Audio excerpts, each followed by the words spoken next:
Inuuliko ni Comelec Chief Attorney George Garcia ang mga estilo ngayon ng sindikato para kumita sa paparating na halalan. Ayon naman sa Comelec Chief, hindi kayang maniobrahin ng kung sinong sindikato ang paparating na halalan. Si Margaret Gonzalez magbabalita.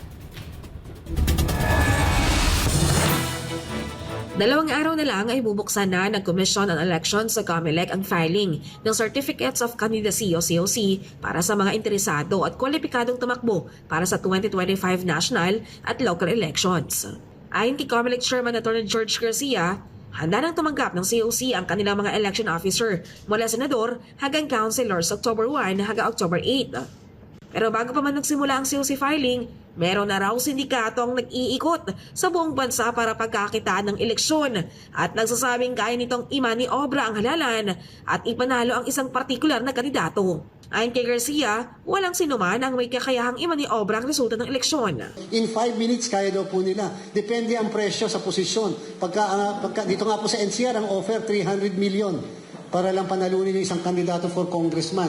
Doon sa probinsya, para panalunin yung kandidato for governor, 70 million, 100 million. Kakilala daw nila si chairman, may kakilala raw sila sa information technology department ng Comelec, o kaya may kakilala raw sila sa Biro system at kayang-kaya daw nilang maniubrahin ang halalan. Sa katotohanan po, lahat ng yan kasinungalingan.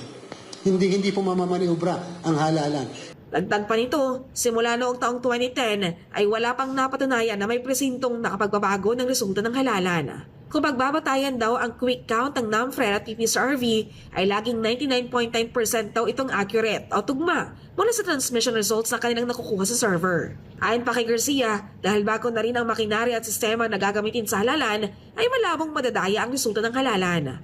Ang mga sindikatong ito hindi daw uubra.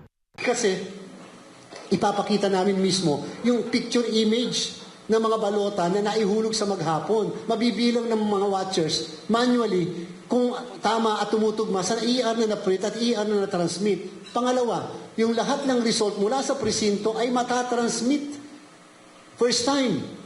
Wala pa po ito simula ng 2010 sa lahat ng entities, NAMFREL, PPCRB, Majority Party, Minority Party, Media, may sariling server, libre namin bibigay, pati po yung data center, pwede sila magkumparahan ano ang nakuhang boto ni Senator A o Candidate A dito sa Patikul Sulug, Precinct 1A. Matitingnan nila lahat kasi meron silang transmission mula sa presinto. Hindi ba kung may dadaanan yun, dapat hindi tutugma yung man lang isa or hindi siya tutugma sa na-print na election returns na bago mag-transmit ay nakapag-imprenta na ng 9 na kopya at nakapaskil yung isang kopya sa labas ng presinto. Ayon pa sa Comelec Chief, nakapagsulat na sila sa National Bureau of Investigation hinggil sa magawain ng mga sindikato na lumalapit ngayon sa mga aspirant. Paghihimok ni Garcia na kung sila man ilalapitan ng mga taong ito ay agad silang ipareso sa mga otoridad. Tutulong daw ang Comelec para sila ay mausig. Doon sa mga nalapitan na at nakapagbigay ng bayad, ay maaari namang magsampa ng kasong estafa. Ang kalimitan po strategy ganito. Sasabihin na, kausap din po namin yung kalaban nyo eh. Kaya lang, para mas gusto namin kayo ang tulungan eh. Kaya nandito kami sa inyo. Otherwise, pupunta kami sa kalaban nyo. Siyempre, yung politiko, si pobreng politiko, bibigay doon. Mag-i-initial, alam nyo po, ang ginagawa, nag-i-initial ng deposit.